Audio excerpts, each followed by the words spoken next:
Halo, selamat siang pemirsa. Presisi Siang kembali hadir untuk Anda dan selama 1 jam ke depan kami telah menyiapkan sejumlah informasi terkini. Bersama saya Dade Salampesi, kita lihat dulu 3 berita utama untuk siang ini.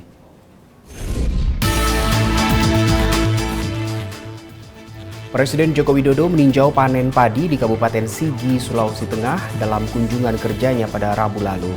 Presiden Jokowi menilai hasil panen padi di Sigi terhitung bagus.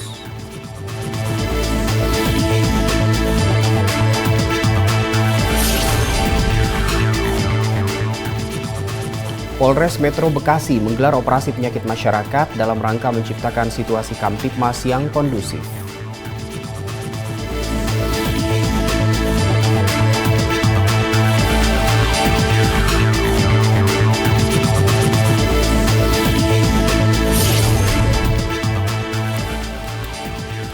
Puluhan sepeda motor yang menggunakan knalpot tidak sesuai spesifikasi disita Satlantas Polres Batu Bara dalam razia asmara subuh dan balap liar selama bulan puasa Ramadan.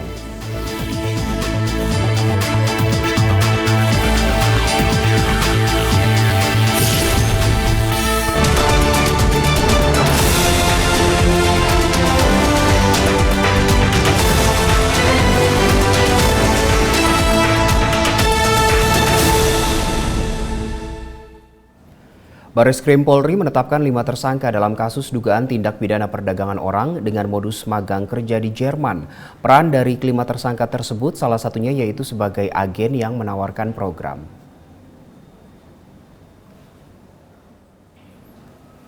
Hal ini disampaikan oleh Dirtipidum Bareskrim Polri, Brigjen Pol Juhandani Raharjo Puro di Gedung Bareskrim Mabes Polri. Ia menyebut dari hasil penyelidikan pihaknya menetapkan ada 5 tersangka dalam kasus dugaan TPPO dengan modus magang kerja di Jerman. Brigjen Pol Juhandani juga menambahkan peran dari kelima tersangka tersebut salah satunya yaitu sebagai agen yang menawarkan program.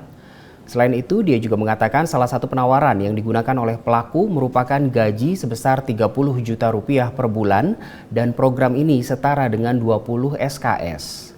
Kasus perdagangan orang ini bermula dari KBRI Jerman yang mendapat aduan dari mahasiswa yang mengikuti program kerja paruh waktu di Jerman dengan melibatkan 33 universitas yang ada di Indonesia. Dari hasil penyidikan kita sudah melengkapi beberapa alat bukti terkait tindak pidana ataupun yang dipersangkakan. Kami sudah menetapkan 5 orang tersangka, kemudian modus yang dilaksanakan adalah menawarkan atau menjanjikan ke berbagai universitas yang ada di Indonesia tentang program variant job yang merupakan program magang, yang mana program variant job tidak diakui oleh Kementerian Pendidikan dan Kebudayaan, Riset dan Teknologi, namun tetap mengirim mahasiswa untuk magang mengikuti program variant job yang kenyataannya dipekerjakannya layaknya buruh di negara Jerman. Adapun 5 tersangka adalah ER alias EW, AA alias AE, SS, AJ, dan MZ. Polda Jawa Tengah melaksanakan operasi Pekat Candi 2024 yang dilaksanakan mulai tanggal 6 sampai 25 Maret 2024. Dalam 3 pekan pelaksanaan operasi ini, sejumlah 2.189 kasus berhasil diungkap dan 3.579 pelaku berhasil diamankan. Pengungkapan hasil operasi Pekat Candi disampaikan Kapolda Jawa Tengah Irjen Pol Ahmad Lutfi dalam konferensi pers di Mapolda Jawa Tengah. Para tersangka ditangkap dari sejumlah kasus yang berbeda, antara lain perjudian, penyalahgunaan bahan peledak, miras, perzinahan, premanisme, dan narkoba. Pelaku yang diamankan terbanyak berasal dari kasus perzinahan sebanyak 1.904 pelaku yang ditangkap di 812 lokasi.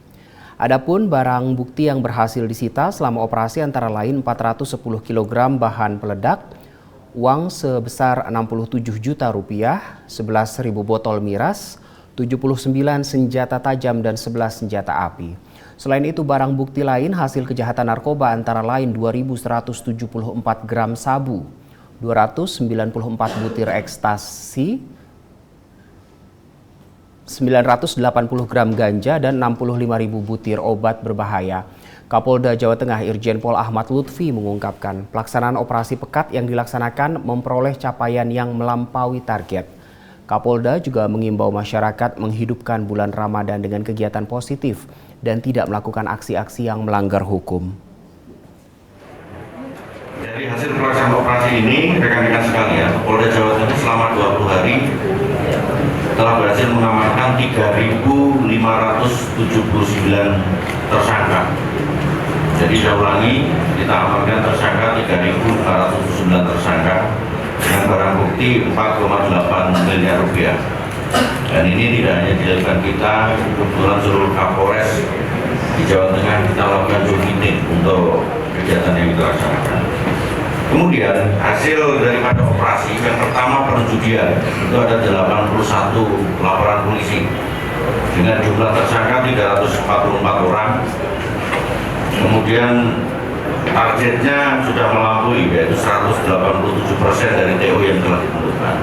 Petasan ini menjadi prioritas kita. Kalau tahun kemarin itu hampir berapa itu 5 TKP yang mengakibatkan rusaknya barang dan korban meninggal. Hari ini kita giatkan lagi. Termasuk hari ini juga saya himbau kepada masyarakat kita untuk tidak main-main terkait dengan petasan itu sendiri. Polres Metro Bekasi menggelar operasi penyakit masyarakat dalam rangka menciptakan situasi Kamtibmas yang kondusif. Selama 15 hari operasi ini berjalan, Polres Metro Bekasi bersama jajaran Polsek berhasil menangkap puluhan pelaku kejahatan. Mulai dari pelaku kasus curanmor, pencurian dengan pemberatan, pencurian dengan kekerasan, pemerasan dengan ancaman hingga pengeroyokan hingga pelaku pembunuhan. Dalam pelaksanaan operasi pekat dari Polres Metro Bekasi beserta Polsek jajaran, kami mengungkap 35 laporan polisi. Kemudian dari laporan polisi tersebut kita lakukan pengembangan dan mengamankan tersangka berjumlah 31 orang. Yang pertama, curanmor itu ada 27 TKP. Kemudian untuk kasus prasancam ada 2 TKP, kasus pencurian dengan pemberatan ada 8 TKP. Ditambah 1 ada kejadian yang menonjol, ini ada kasus pengeroyokan, korbannya meninggal dunia di wilayah Cikarang Selatan.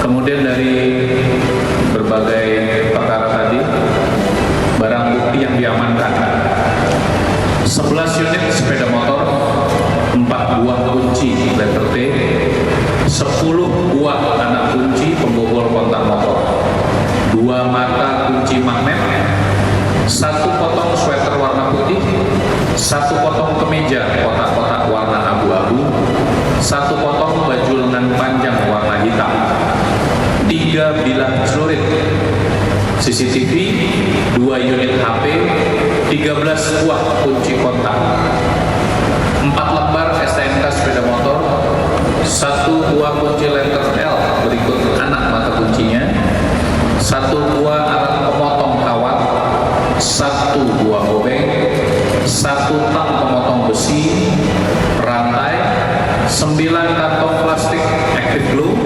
10 kantong plastik branding serum, 1 kartu Indomaret, 1 helm warna putih, 1 tas ransel warna biru, 1 kaos warna putih, 1 lembar kwitansi pembelian rokok, 1 kotak HP merek Samsung Galaxy, 1 tali rapiah warna biru.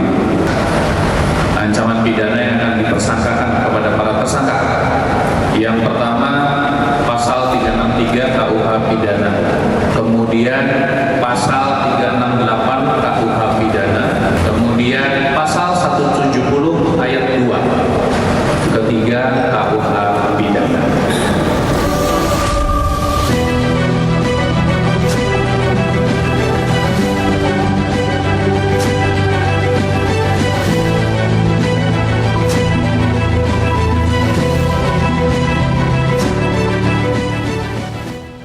Dalam kesempatan yang sama, Kapolres Metro Bekasi Kombes Pol Twedi Aditya Benyahdi juga mengembalikan sejumlah sepeda motor kepada pemiliknya yang hilang akibat dicuri selama operasi Pekat 2024 berlangsung.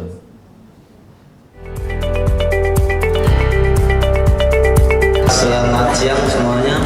Di sini saya korban dari curanmor dan ini motor saya Beat Deluxe warna hijau. Di sini saya mau mengucapkan terima kasih yang sebanyak-banyaknya, yang sebesar-besarnya kepada Kapolres Metro Bekasi dan Kasat Reskrim dan Satreskrim karena sudah membantu menemukan motor saya yang hilang dan juga menangkap pelakunya. Saat ini sepeda motor saya sudah terima dalam keadaan dan kondisi yang baik dan tanpa dipungut biaya sedikit pun. Sebelumnya saya ucapkan terima kasih kepada Bapak Polisi Bekasi. Saya ucapkan terima kasih kepada Kapolres Metro Bekasi.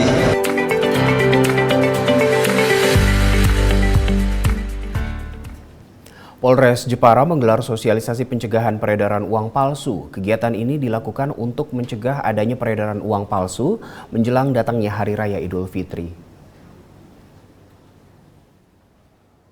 Untuk mencegah adanya peredaran uang palsu, Polres Jepara menggelar sosialisasi pencegahan peredaran uang palsu yang digelar di Mapolres Jepara.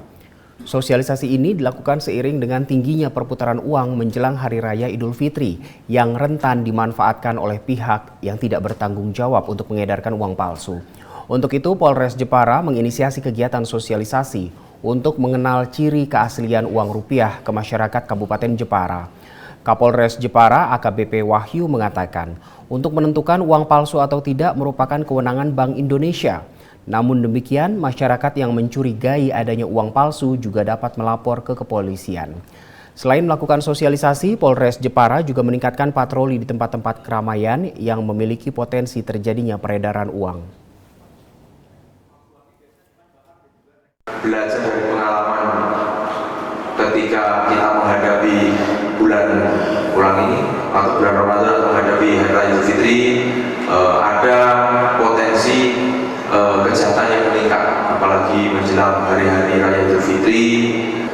Salah satu kejahatan yang mungkin terjadi khususnya di lingkungan pasar, tempat-tempat transaksi yang sifatnya tradisional adalah terkait dengan uang palsu. Ini bahkan saya punya pengalaman, Pak. Dulu sebelum saya dinas di sini, saya dinas di Sukoharjo. Dulu saya juga pernah mengungkap uang palsu jumlahnya hampir miliaran rupiah. Itu dibuat di sebuah percetakan, kemudian juga diedarkannya di tempat-tempat tradisional, dan bahkan sudah banyak juga yang menjadi korban. Kenapa di pasar? Karena banyakkan saudara-saudara kita yang melaksanakan jual beli di pasar tidak dilengkapi dengan alat-alat pendeteksi uang. Kapolres Sumeneb bersama Bayangkari Cabang Sumeneb mengunjungi Yayasan Panti Asuhan Berkah Bumi di Desa Kasengan, Kecamatan Mandi. Informasinya kami sajikan setelah jeda berikut ini.